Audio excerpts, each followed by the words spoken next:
A tiny, tiny part of me was worried yesterday when President Trump went into that courtroom, that Manhattan courtroom, that District Attorney Alvin Bragg might have had something on him. Not because I thought Trump was guilty, not because I think Trump is a bad person, but just because all politicians are, politicians. And I thought surely Alvin Bragg, this district attorney, wouldn't be such a blithering idiot that he would bring the charges that we thought he was bringing against Trump, the charges that had to do with Stormy Daniels that are basically just a bookkeeping technicality that no one gives a flying rat's tail about. Part of me thought, I was just like a tiny bit nervous when Trump took that motorcade from Trump Tower to the Manhattan district attorney or the Manhattan courthouse, because I thought, well, maybe something is in that sealed indictment. Maybe they found something.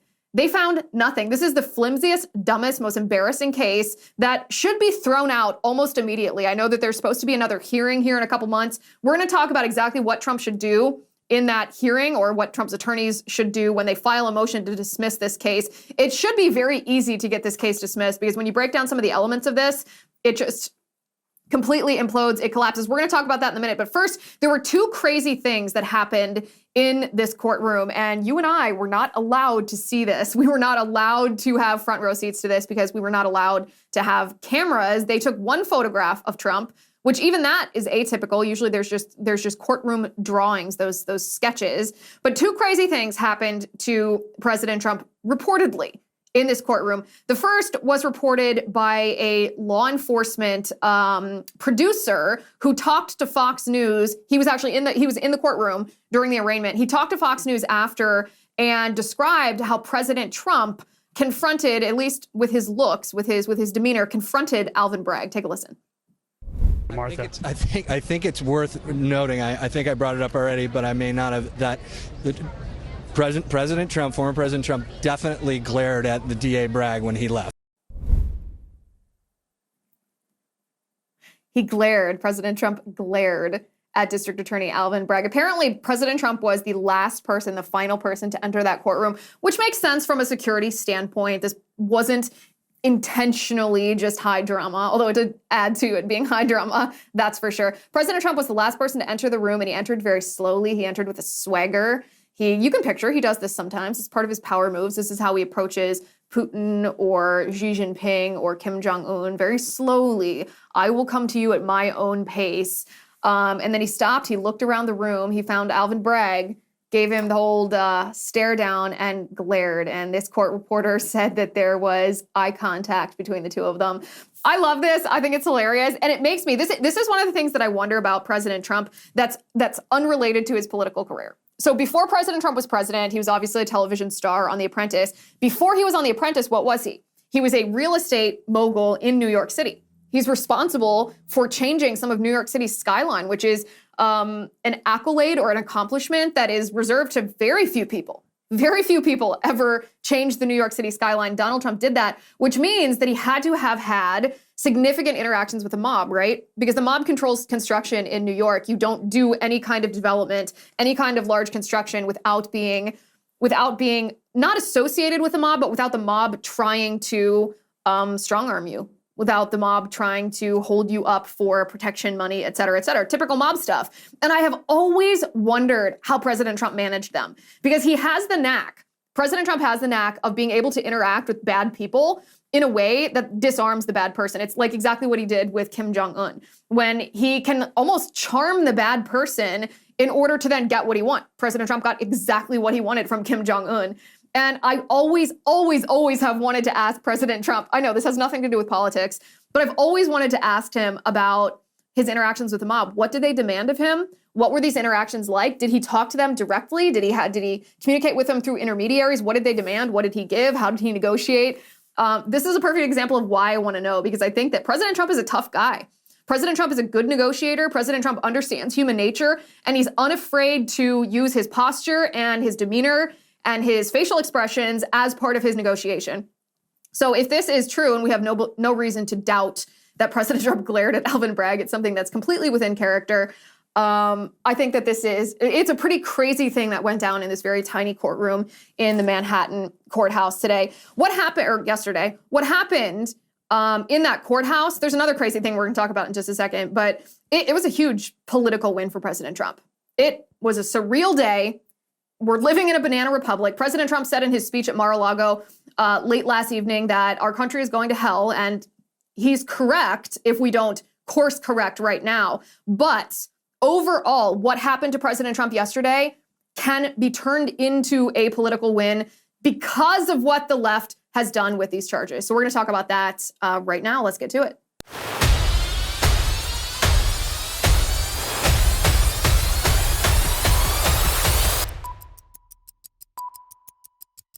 All right, guys, I want to talk to you about Relief Band. You know, I got to be honest with you. When this advertiser first came to me and wanted to advertise on my show, my first reaction was, I don't know if this product actually works, which means I don't know if I feel right about advertising it. Probably not going to.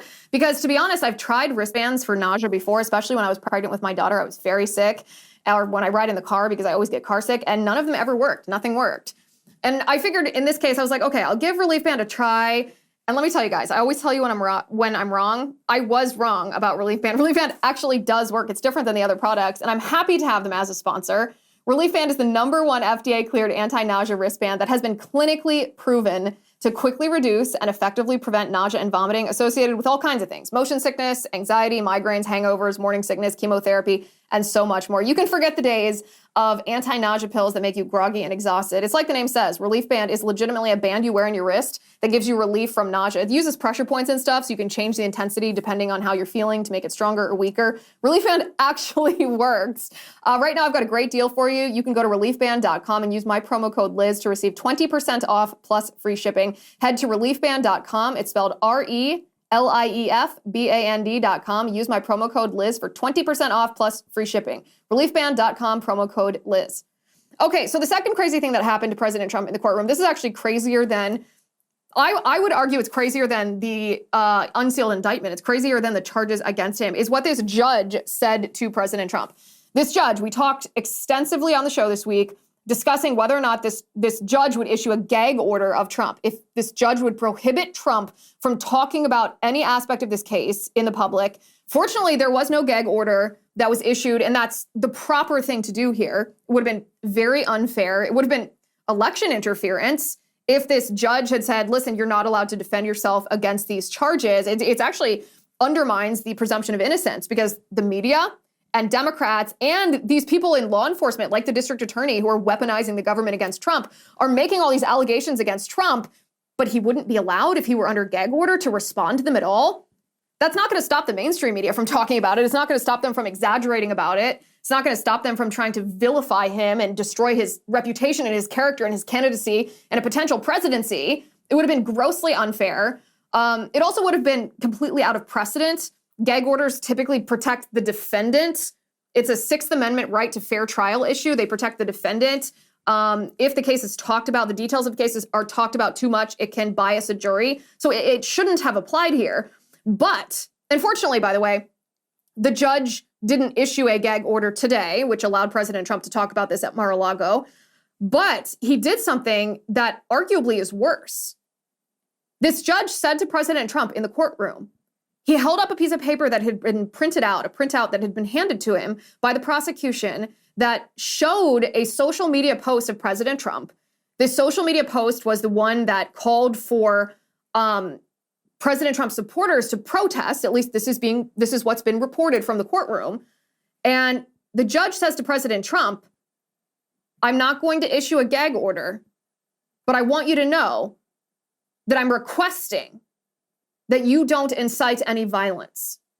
And he held up this piece of paper, more than insinuating, accusing President Trump's post, his social media post, his call to protest, of being violence, of being an incitement of violence. And he essentially told President Trump, I'm looking over your shoulder, I'm listening to what you're saying, I'm watching what you're posting, and if you post something or say something that I don't agree with, then I'm going to issue a gag order on you. This is much worse than a gag order. It's worse for two reasons. First of all, it's vague and there are no clear standards. What is he not supposed to say? What is he not supposed to post? Calling for a protest is not inciting violence. This is one of the reasons that you know that this judge is incredibly biased towards the left. Not just because he donated to Biden, not just because his daughter worked for Kamala Harris's failed presidential campaign, but because this judge is doing what the radical left has done to all of us in this country, which is conflate speech with actual violence. They want our words, our political opinions, our religious views to be treated under the law like a violent act, like a crime. This is what the left has done to President Trump when it comes to January 6th. They still to this day accuse President Trump of inciting violence on January 6th, even though President Trump, outside of the White House, before anybody marched towards the Capitol on January 6th, said, I call on you to peacefully and patriotically march towards the Capitol. He actually used the word peaceful, and yet to the left, that word means nothing. And they've invented this underlying dog whistle, they tell us, that actually was a secret signal to his supporters to commit vandalism and violence at the Capitol. This is, of course, what Marxists do. They redefine words to suit their political narrative. But there's no clear standards of what this judge means. He didn't say, okay, here's the gag order that I'm issuing. It's either narrow or it's broad. Here are the standards. Don't violate these rules. He has told Trump that at any time, arbitrarily, without any notification, without any idea that Trump could be doing something wrong, that this judge could interpret words that mean something else, words that have a meaning, as meaning something else, and can use that to arbitrarily deprive President Trump of his First Amendment right to free speech. This is incredibly dangerous. Incredibly dangerous. To both give arbitrary standards and to label speech as violence. This is so much more serious than the actual charges that are being levied against Trump. By the way, we don't even fully know the charges being levied against Trump because the indictment, when it was unsealed, it's 34 felony counts, but it's not really 34 felony counts. It's really one count copied and pasted with a bunch of different dates. And the original charge, of course, is falsification of business documents or business fraud. You've probably heard this a million times. It has to do with the hush money payments that Michael Cohen gave to Stormy Daniels, who is the porn star who made the false allegation during the 2016 campaign that she had had a sexual affair with President Trump while Melania was pregnant with Barron. Michael Cohen paid Stormy Daniels $130,000 in an NDA agreement saying, we'll give you this money if you don't talk about this anymore. President Trump then reimbursed Michael Cohen for those payments. He reported that income as legal fees, which is the incorrect way to report that, but it also doesn't matter at all. It wasn't a campaign finance violation. NDAs are completely legal in the state of New York. This is just a huge nothing burger. And even if you want to be uber nitpicky, legalistic about it, the best it would be is like this misdemeanor, maybe, but no sensible, rational, reasonable prosecutor would ever bring that as a misdemeanor because it's so obviously a silly, ridiculous thing that doesn't matter to anyone and certainly not to our society. But Alvin Bragg is bringing it as a felony because he has the ability to elevate a misdemeanor to a felony if he can prove that the misdemeanor was committed with the intent to conceal a secondary crime. So of course we're scanning through this entire indictment looking, okay, well, what's the secondary crime? What's this thing? This is the smoking gun that we were supposed to wait for. This is what caused me to be just the slightest bit nervous when Trump walked into that Manhattan courtroom. What is this secondary crime? We all knew the misdemeanor charges were being elevated to felonies based on this legal doctrine that says you can elevate a misdemeanor to a felony if there's a secondary crime that he's trying to cover up. What was it? Alvin Bragg didn't tell us. He didn't say anything. He both had an indictment, which is the purpose of an indictment, by the way, is twofold. It's to inform the defendant of exactly what the charges are so that they, including the statutes that they're being charged under, so that the defendant can defend themselves. And it also prevents double jeopardy. So if they're ever, these charges are ever brought again, then the defendant can very clearly say, nope, I've already had this, I've already been charged with this. You can't charge me again. But Alvin Bragg did not make this clear. We literally don't know what this secondary crime is. We can bring this up. This is, we have this little piece from the indictment. It's Matt, I'm talking to my producer now in the control room. It's one of the last, it's like the third to last element of the show. I want to show it a little bit early. It's that tweet from Technofog. He highlighted the part of the he highlighted the part of the indictment where, look at that on the screen right now. I'll read it to you. So this is the introduction to the indictment. It says, from August 2015 to December of 2017, the defendant orchestrated a scheme with others to influence the 2016 presidential election by identifying and purchasing negative information about him to suppress its publication and benefit the defendant's electoral prospects. So two things. As Technofog so aptly notes, there's no law, there's no statute, there's no federal statute mentioned. Like, what law was violated here? What are you charging Trump with? What is this secondary crime? There's nothing.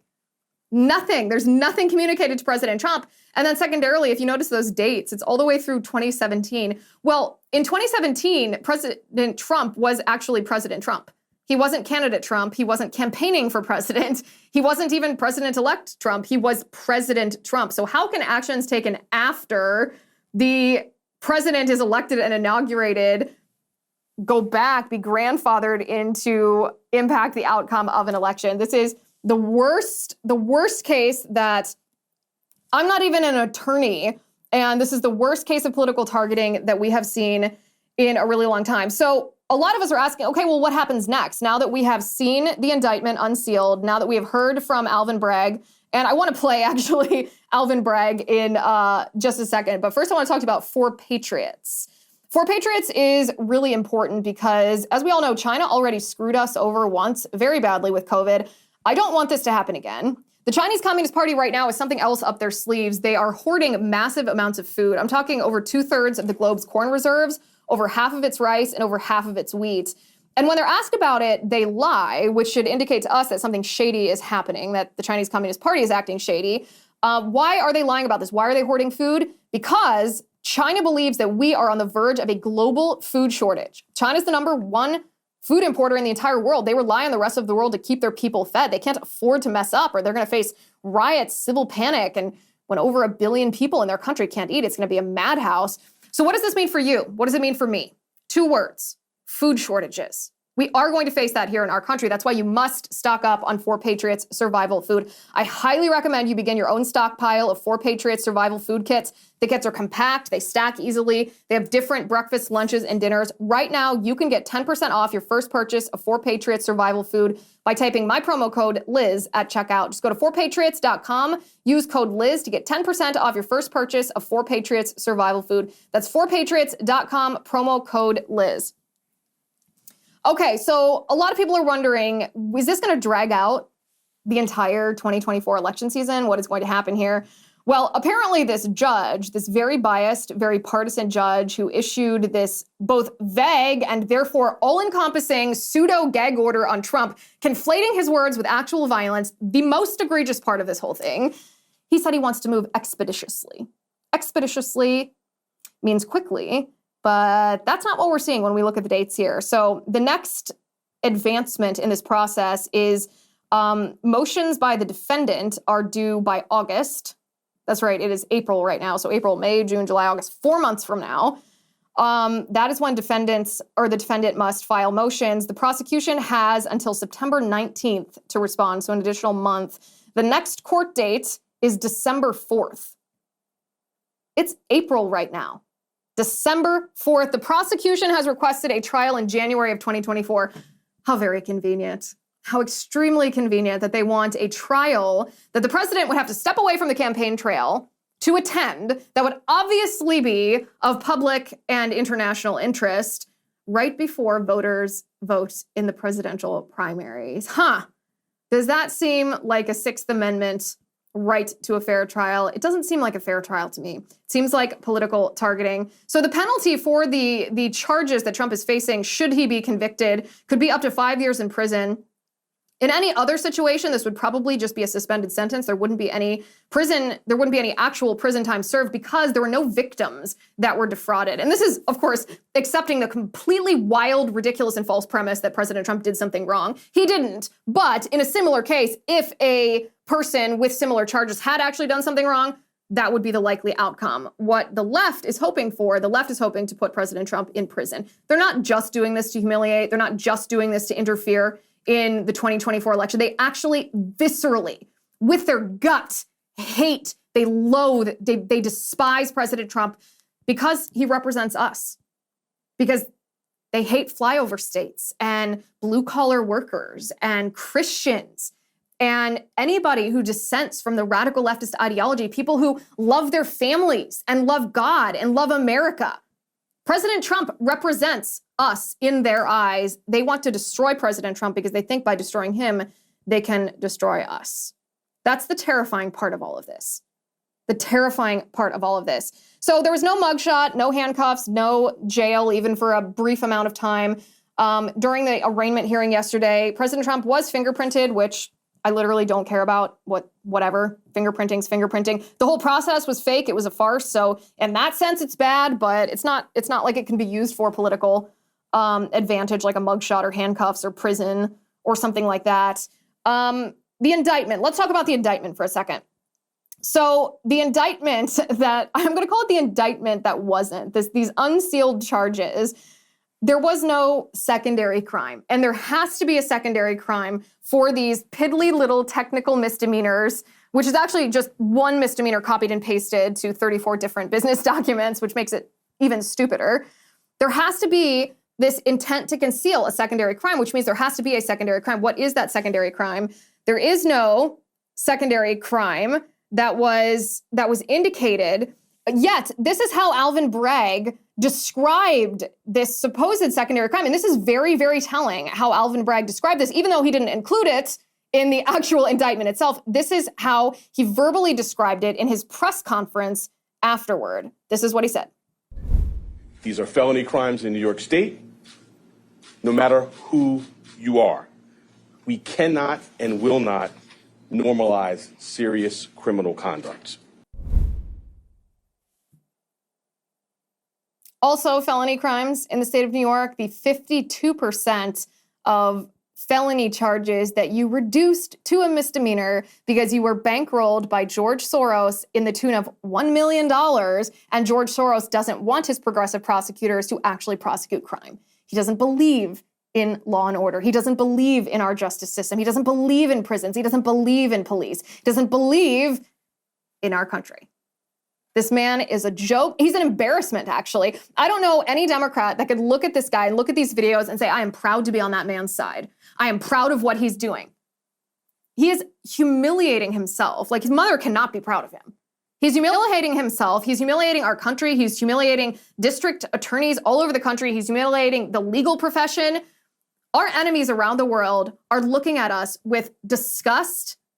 Some of them are probably laughing at us, mocking us, thinking, well, the United States is going to be pretty easy to take advantage of if the Democrat Party can actually hijack and weaponize the power of the government to target Joe Biden's political opponent. If they have that much power to do that, well, you know, they're not as stable of a country as we thought.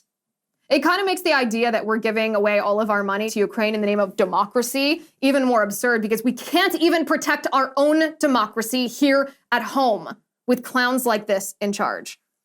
But this is what Bragg said related to the secondary, the supposed phantom, no one can find it, secondary, this invisible secondary charge that has to do with elevating these piddly little misdemeanor nothings to felonies. This is how he described it. Take a listen. Why did Donald Trump repeatedly make these false statements? The evidence will show that he did so to cover up crimes relating to the 2016 election. Donald Trump, executives at the publishing company American Media Incorporated, Mr. Cohen, and others agreed in 2015 to a catch and kill scheme. That is, a scheme to buy and suppress negative information to help Mr. Trump's chance of winning the election. As part of this scheme, Donald Trump and others made 3 payments to people who claimed to have negative information about Mr. Trump. Okay, so first of all, the phrase catch and kill scheme sounds really bad. It sounds really dark. It sounds really violent. It's not like any of the violent crimes that Alvin Bragg has declined to prosecute in New York. It's not the grand larceny. It's not the sexual assault. It's not the violent criminals who have been released from jail and then committed crimes again. None of that. This catch and kill is nothing at all. It's what they call white collar meaning it's something that's done in the media, and it's simply nothing. It's nothing. So what Alvin Bragg is doing is he is pretending to be a federal prosecutor because there is a federal law related to campaign finance. It relates to how much you're allowed to donate to a certain candidate. It relates to how you must report financial contributions to or financial expenditures from your campaign. And federal prosecutors are responsible for prosecuting any criminality as it relates to campaign finance laws. The FEC is also, the Federal Elections Commission is also responsible for keeping track of that. And let me just tell you, the FEC, we've said this 100 times this week, but apparently no one has told Alvin Bragg. The FEC investigated this exact scenario years ago and determined that this was not a violation of campaign finance law because the original allegation was President Trump disguised an in-kind donation to his campaign as a personal expenditure when he should have used campaign money for that. And because he disguised that, it was a violation of campaign finance law. The FEC looked at that and said, no, an NDA of this kind, I guess you could argue benefits a campaign, but it has to be something like this would have to primarily benefit a campaign in order to be categorized as an in-kind donation or a campaign finance law related issue. And an NDA that was entered into by a public figure, a married public figure, especially when it has to do with an allegation of sexual misconduct, not even sexual assault, but infidelity, is obviously a personal matter. At best, a professional matter, can hardly be categorized as a political matter. That might be just like down the list, third in the priority list here. And the FEC was like, no, this wasn't a campaign finance violation because first of all, it's a personal thing. And secondarily, can you imagine if President Trump had actually used campaign funds to pay off Stormy Daniels? Can you imagine? The left would be prosecuting him for that. So this is a prosecute him if he did, prosecute him if he didn't. A lose-lose. No matter what you do, you will be charged. We will slam you with the law. So the FEC decided, no, we're not gonna look into this, or they did look into it, and they decided not to prosecute it because there's nothing they can do about it. Federal prosecutors likewise looked into this to see if there was some kind of crime that was committed. They declined to prosecute it. So then we have Alvin Bragg, this Manhattan district attorney, who is trying to take the prosecution of federal crimes into his own hands. We have an apparatus to prosecute federal crimes. That's not what the district attorney for Manhattan, the borough of Manhattan, is not responsible for prosecuting federal crimes. He's not allowed to prosecute federal crimes. That's a separate apparatus. But because the FEC declined, because federal prosecutors wouldn't bring any charges against this because it's so stupid, obviously not a crime, Alvin Bragg is trying to bring these charges himself. But there's a statute of limitations issue that he is dealing with. We're going to talk about that in just a second. But first, I want to talk to you about American Hartford Gold. I don't mean to sound doom and gloom. I know yesterday was a long and hard day for everyone. I don't want to give you more bad news. But I do feel like we're on the brink of a massive financial crisis. First with Silicon Valley Bank collapsing, then Signature Bank, and then Treasury Secretary Janet Yellen admitting that the FDIC and the Fed are going to pick and choose which regional banks to rescue and which they're not going to rescue, basically based on wokeness. Is our money really safe? I'll be honest with you and say, I don't feel confident.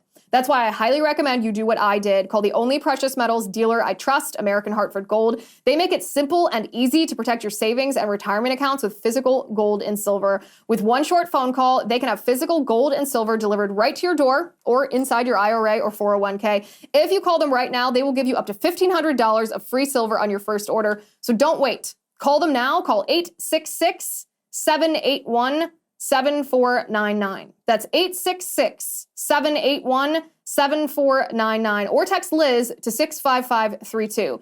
Again, the phone number is 866-781-7499. Or text Liz to 65532. So the statute of limitations on I almost want to put it in quotation marks, on the misdemeanor charges has expired. Alvin Bragg has no authority to bring misdemeanor charges simply for the falsification of business documents the way that he is claiming President Trump did. He's passed the statute of limitations. He didn't do it in enough time. He's not allowed to do that. He's only allowed to do it now, and arguably he shouldn't be, because he has elevated this to a felony based on this allegation that there was an intent to conceal a secondary crime, a federal crime of campaign finance. What we can infer, Alvin Bragg did not state this, in the indictment or in the press conference. What we can infer is that he is saying that what Michael Cohen did by first paying Stormy Daniels that $130,000 was exceed the limits for campaign contributions. He's making that same allegation regarding Karen McDougal, who was another woman who brought a similar allegation against Trump and was paid, I think, $150,000. He's making that same allegation, we think, about that. But again, Alvin Bragg has no authority to prosecute a federal crime. And federal prosecutors have already declined to prosecute this crime. And the FEC found that President Trump did not do anything that would violate campaign finance law.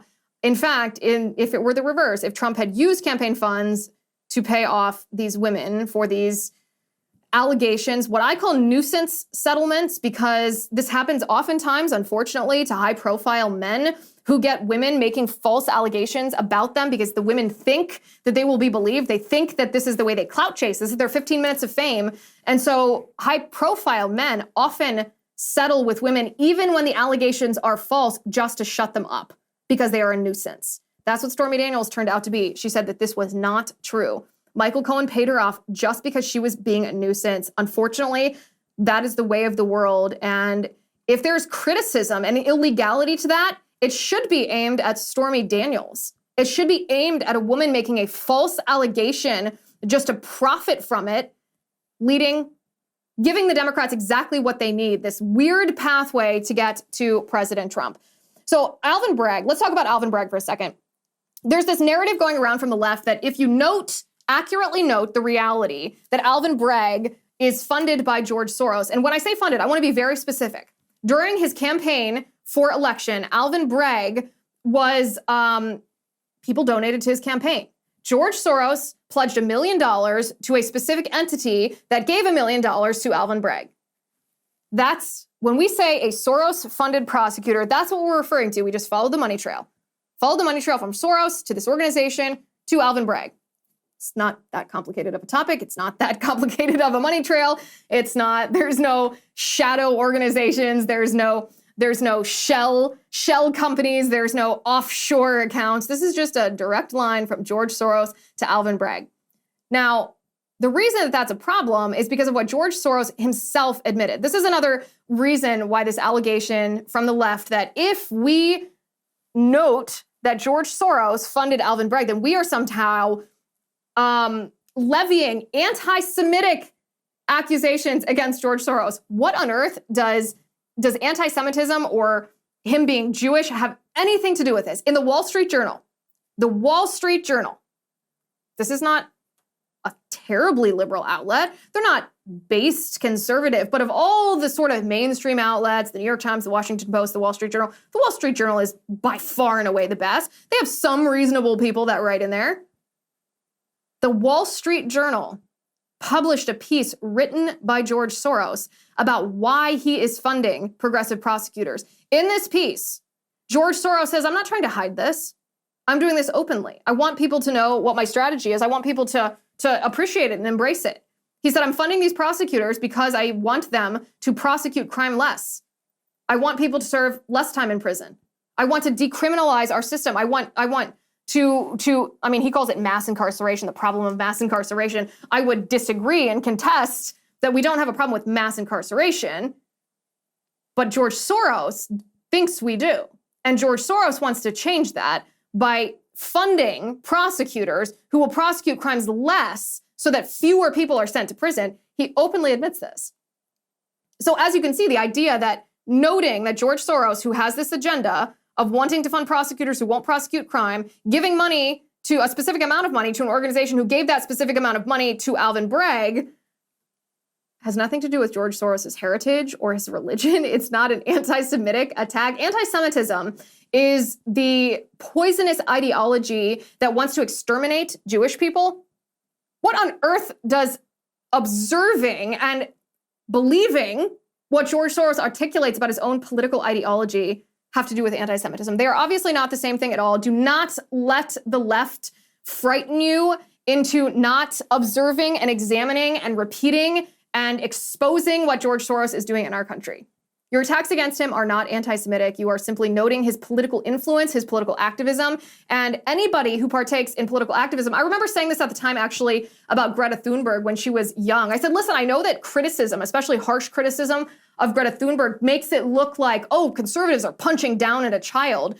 But when a child wants to have influence on a national stage, that child has to understand that you can be one or the other. You can be a child, in which case adults should be a little gentler in criticism, or your political ideology, your political agenda can be taken seriously on the adult stage, in which case, out of respect for the political sphere, as respect actually for your presentation of your political view, we will treat it as harshly as we treat other adults' political agendas. That's the same thing here with George. The same thing applies to Dylan Mulvaney, actually.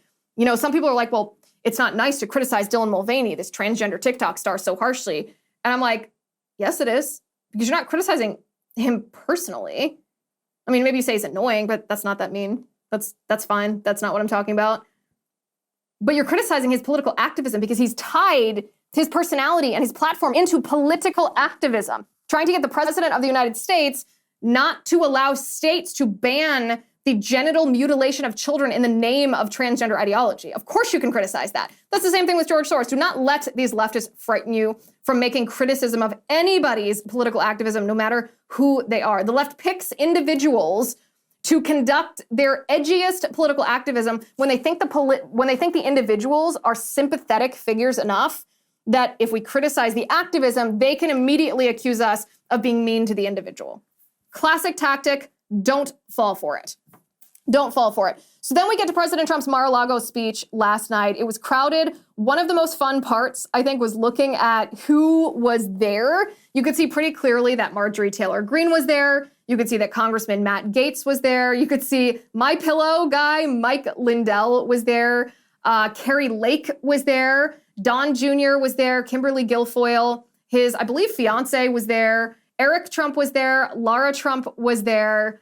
Ivanka Trump did not appear to be there. Melania Trump, Trump's wife, did not appear to be there. A few question marks about why that is. But President Trump began his speech by talking about the crime that he actually did commit. Take a listen. And I never thought anything like this could happen in America. Never thought it could happen. The only crime that I have committed is to fearlessly defend our nation from those who seek to destroy it.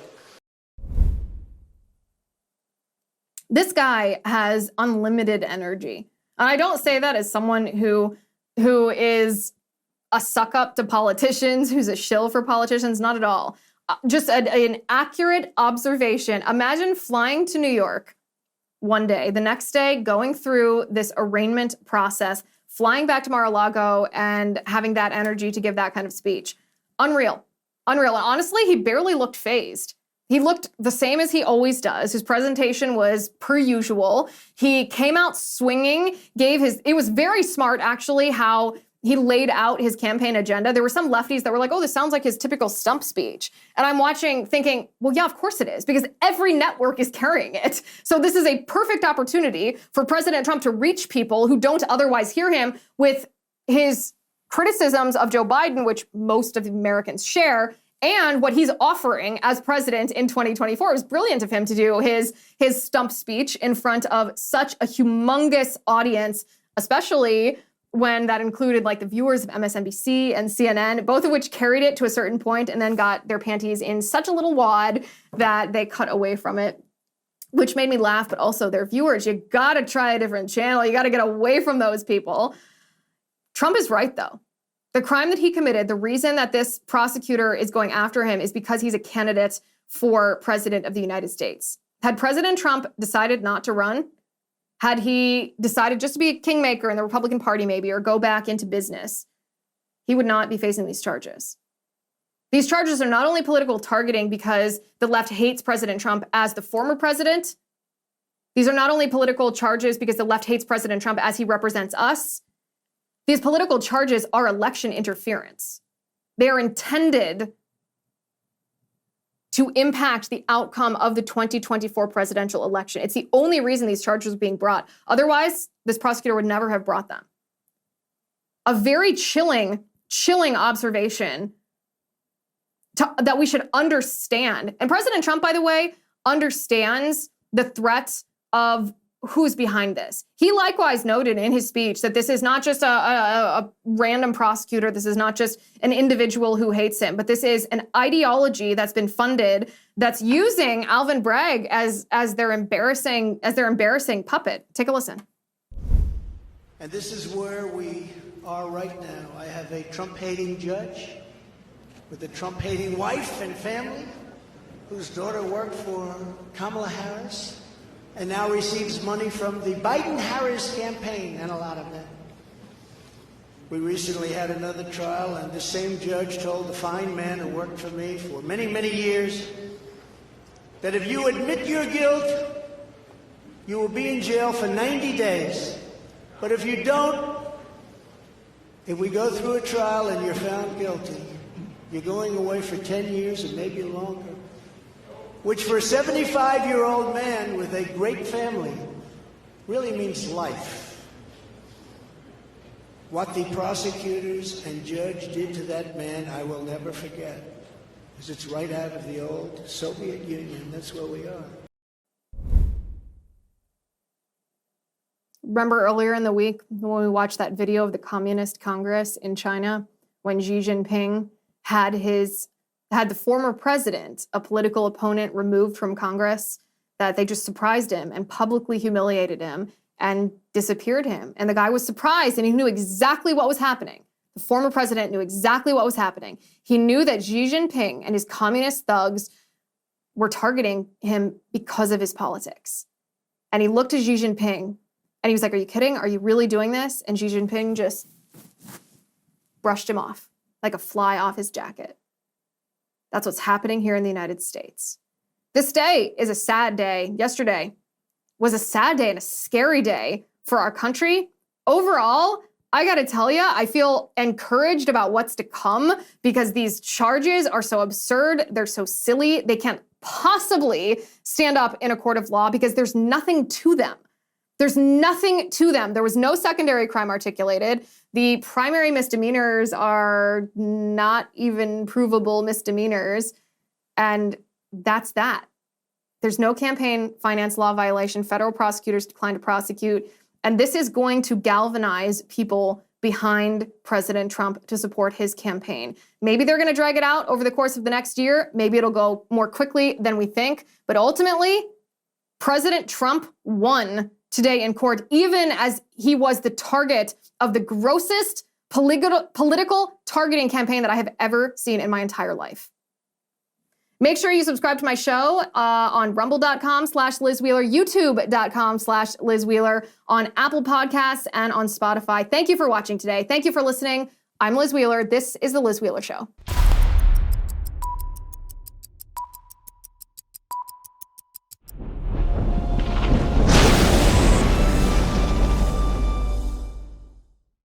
If you haven't already, give this video a thumbs up, hit the subscribe button below, and ring the bell to make sure you never miss a video.